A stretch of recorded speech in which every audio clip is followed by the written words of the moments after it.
आम इंतखाबात की अगर बात करें, आज हमने प्रोग्राम के आगाज़ में बताया कि इलेक्शन कमीशन ने हल्का बंदियों की हतमी फ़हरिस्त जारी कर दी है और कौमी असम्बली की जनरल नशिस्तों की तादाद 266 हो गई है। आज इसी पर हम बात भी करेंगे। साबिक secretary election commission Kanwar Dilshad साहब साथ मौजूद हैं। कंवर साहब, बहुत शुक्रिया, आपने वक्त दिया।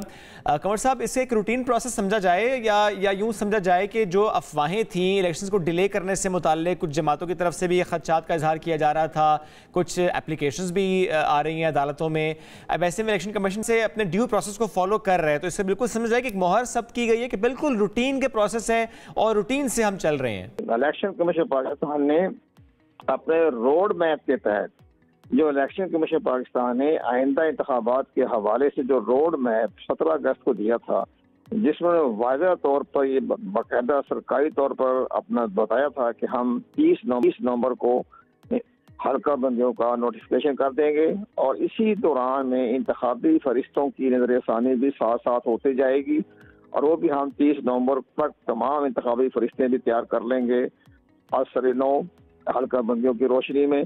और इसके साथ साथ उन्होंने ये कहा था कि जो ही हल्का बंदियां तो हम नोटिफिकेशन करेंगे उसके चंद 2 हफ्ते के अंदर अंदर हम नया इंतखाबी शेड्यूल भी जारी कर देंगे।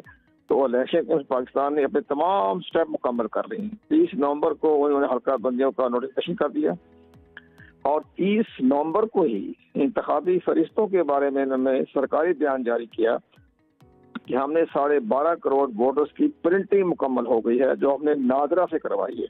नादरा एक इंटरनेशनल स्टैंडर्ड का इदारा है, तो उन्होंने इस लिहाज से हमारी जो इंतखाबी फरिश्ते बनी हैं वो इंटरनेशनल स्टैंडर्ड के मुताबिक बनी है, जिसमें तस्वीर भी शामिल हैं सबकी, मर्द औरत जो वोटर्स हैं। लेकिन जो उम्मीदवारों को जो इंतखाबी फरिश्त की जो कॉन्स्टिट्यूंसी वाइज इंतखाबी फरिश्त दी जाएगी उसमें तस्वीरों वाला नहीं होगी। तस्वीरें सिर्फ रिटर्निंग ऑफिसर और प्रिजाइडिंग ऑफिसर को दी जाएगी ताकि वो अपना वोट की शिनाख्त कर सके। ये बड़ा एक अच्छा कदम उठाया।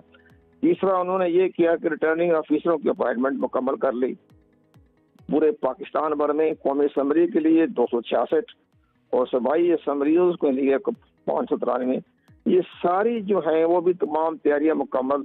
और चौथा, उन्होंने ज़ाब्ता इखलाक भी जारी कर दिया। इसके बाद मीडिया का इंटरनेशनल जो आ रहे हैं हमारे ऑब्जर्वर, उनका भी सब तमाम तैयारियां मुकम्मल है। 8 दिसंबर के दूसरे हफ्ते में शेड्यूल जारी हो जाएगा।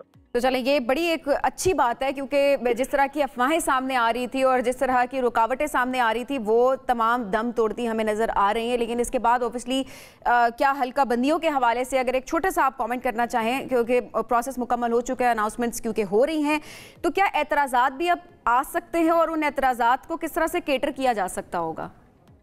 देखिए जी, एतराज़ात तो हर लम्हे होते रहते हैं। अभी उन्होंने एतराज़ात तो उन्होंने सुने हैं, अपने बाकायदा फुल बेंच ने इलेक्शन कमीशन ने उनके तमाम एतराज़ात सुनने के हतमी फैसला किया। लेकिन अगर कोई इसके बावजूद भी वो अदालत जाना चाहे तो ज़ाहिर है एक रास्ता खुले। एक कमेंट और भी कंवर साहब, free fair and transparent election, ज़ाहिर ये एक जिम्मेदारी है, वक्त की ज़रूरत भी है, माजी में बड़े सवाल भी उठते रहे हैं। अभी तक के सारे हालात को देखते हुए, इलेक्शन कमीशन की तैयारियों को देखते हुए आपको क्या नज़र आ रहा है माजी के इंतखाबात की निस्बत? ऐसी क्या नई चीज़ें, कुछ आपने पॉइंट्स हाईलाइट भी किया, ऐसी क्या नई चीज़ें जो हो रही हैं टू मेक श्योर कि free fair and transparent elections हों? इसमें फ्री जो ट्रांसपेरेंट इलेक्शन का सबसे बड़ा अहम किरदार हमारे मीडिया का ताकतवर होना है। मीडिया का हर नुमाइंदा पोलिंग स्टेशन पर मौजूद होगा और मीडिया के नुमाइंदे की मौजूदगी में कोई भी गलत काम या इलेक्शन में धांधली गड़बड़ या इसके बाद जो कंवर साहब, क्या ये मुमकिन है हर पोलिंग स्टेशन में मीडिया का नुमाइंदा होना? ये तो मुमकिन नहीं है। नहीं, बाकायदा तकरीबन 50,000 के करीबी सिविल सोसाइटियों ने अपने ऑब्जर्वर भी अपॉइंट कर दिए हैं। अच्छा। जो कि 50, जो कि 1 लाख पोलिंग स्टेशन है तो 2 पोलिंग स्टेशन को कवर कर लेंगे जो ऑब्जर्वर जो होंगे। इसी तरह मीडिया भी कवर करेगा। मीडिया का जो ब्रेकिंग न्यूज जारी करेगा अगर कोई गड़बड़ खबर होगी तो मीडिया की मौजूदगी में, ऑब्जर्वर की मौजूदगी में। और उसके बाद ये हमारे एक और बड़ी अहम बात है, आखिर बता रहा हूँ, ब्यूरोक्रेसी ने किसी के मामले अपना चुकाव नहीं करना, उन्होंने अपना मुस्तकबिल देखना है और वो मुस्तकबिल जो है वो इलेक्शन कमीशन पाकिस्तान के हाथ में है। अगर किसी रिटर्निंग ऑफिसर ने गलत काम किया तो इलेक्शन कमीशन पाकिस्तान के खिलाफ सख्त डिसिप्लिन एक्शन लेगा और उसका मुस्तकबिल तारीख हो जाएगा। और ज़ाहिर एक्शन लेना भी चाहिए और यही वक्त का तकाजा भी है। बहुत शुक्रिया, कंवर दिलशाद साहब हमारे साथ मौजूद थे।